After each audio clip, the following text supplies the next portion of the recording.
All right, so this is going to be probably my most controversial video that I'm going to put out there, and we are going to really talk about the plank. Do we do the plank or do we not do the plank? Is it an effective exercise? And I think we have seen this all across YouTube.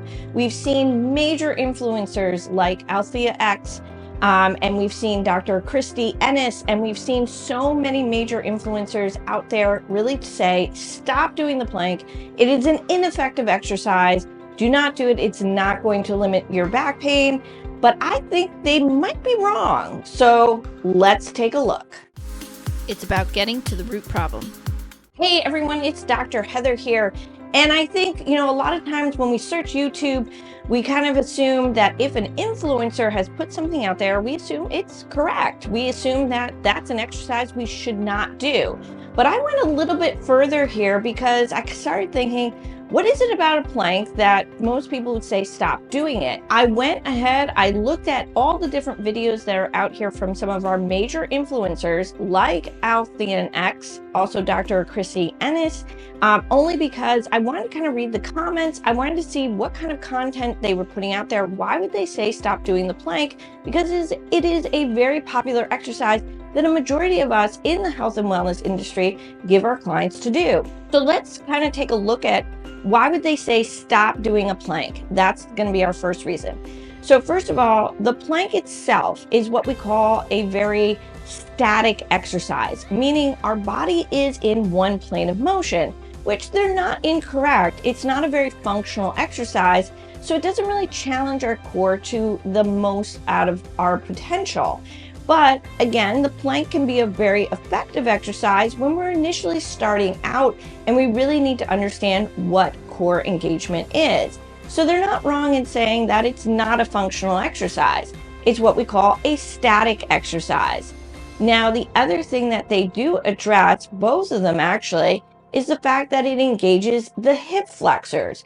Now, if you've seen some of my other videos here on the channel that talk about, hip flexor pain, having over dominant hip flexors, especially if you're some of my runners, we need our hip flexors to go ahead and bring the knee up towards the chest. That's its primary movement action. And when we talk about the hip flexors, we're talking about the psoas muscle and the iliopsoas muscle, which does come off the lumbar spine, L1 through 4, and then attaches itself either to the pelvis or actually to the lesser trochanter of the femur. Now, a lot of chiropractors won't tell you this, but I have mentioned this before. Your hip flexors can contribute to low back pain. Now, again, both of these influencers did state that having kind of over dominant hip flexors could be contributing to your low back pain, which may be why you don't want to do that plank.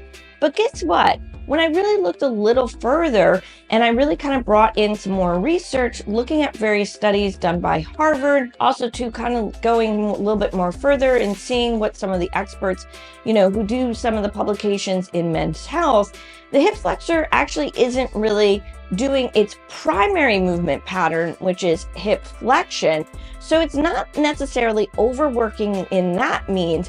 What it's doing is it's going ahead and doing a isometric contraction because it's allowing itself to contract, but in a lengthened form when we're really just holding that static position. So again, it's more or less allowing our body to have some stabilization at this point. So now if your hip flexor is already contributing to a low back pain symptom, best that we don't actually start with the plank exercise, but we start with some other exercises to really shut down that hip flexor from engaging, to limit that low back pain, and then we can bring in the plank to go ahead and reinforce some other, contraction and stimulation. Now, another thing these guys also talked about was simply the fact that it wasn't doing glute activation. Now, granted, yes, it doesn't truly activate your glute med.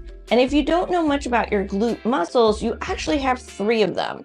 You have a glute max, a glute med, and a minimus. All of them do extension of the hip, and the glute med also does abduction of the hip. And when we're looking at trying to engage our glutes, we do talk about, reinforcing that squeezing action.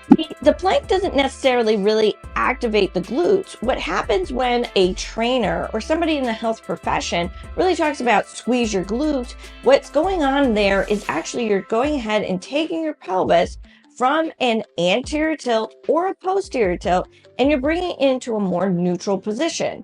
When this happens, this is one of those initial exercises that allows the body to engage the core, especially the spinal stabilizers. By putting the pelvis in a pelvic neutral position, we're allowing all the little musculature from the pelvic floor muscles to the spinal stabilizers to really engage. So they're not wrong in saying it's not really truly a glute activation exercise, but what is happening is you're bringing your pelvis into more of a neutral position. This is something when I looked at some of the research, especially at the Harvard study, they talked about the fact that a plank exercise is really known as a bracing exercise.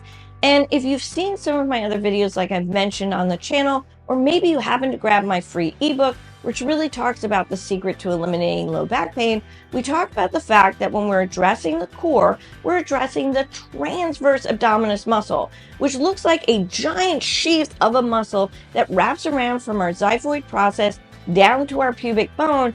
And what's happening there is it looks like a large kind of brace, like you took an ace bandage and you kind of wrapped up your midsection.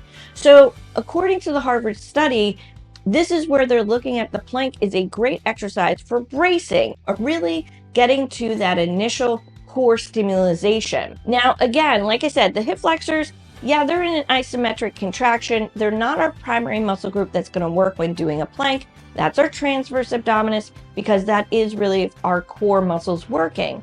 Now, another thing they seem to address was what's going on in between the shoulder blades, because a lot of times trainers will talk about kind of retracting the shoulder blades, trying to pull those shoulder blades in together.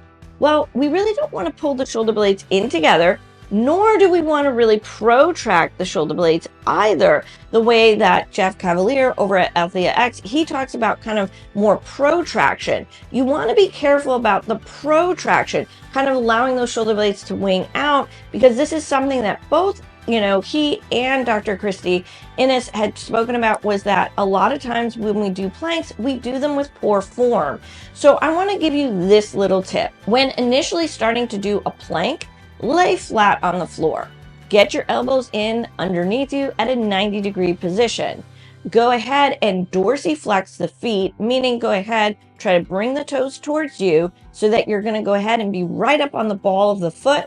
Then from there, before you even lift off the ground, focus in on actually contracting your quads. By going ahead and contracting the quads, you're going to feel the glutes engage and you're going to feel your core engage. Then from there, try to bring your shoulder blades down and back, allowing for your lats to engage. Your lats play a huge role in core engagement because they are essential for a majority of the activities that we do that require us to be more functional. So when looking at a plank, it's not necessarily a bad exercise to do for low back pain or for various low back conditions that you can use the plank for. The question becomes how to make this type of exercise go from a static one to a very functional one, which is actually going into that dynamic play, meaning you're going to throw in some therapy balls, some BOSUs, some bands to really make the exercise more functional, more active, and more practical to all of the types of daily life that we encounter, whether it's a sports activity, maybe it's just, picking our kids up off the floor, or maybe we are a contractor who has to just have a good core for those awkward positions that we'll be in throughout the day. So again, these guys aren't 100% wrong, nor are they 100% right. Like I said, we have to kind of break it down, look at the anatomy, and look at also too what the research is saying. Now, I did watch both of their videos, and I did go to all their comments. So if you're interested in learning more about some interesting core engagement exercises that you can do, click down below. I've left you links to both my free ebook and my low back pain online course, which really looks at taking it a step further by using a therapy ball, resistance bands, and a BOSU to challenge your core a little bit more and bring in some of those functional exercises that both of those influencers speak on. All right, everyone, this is Dr. Heather. I'll catch you in my next video.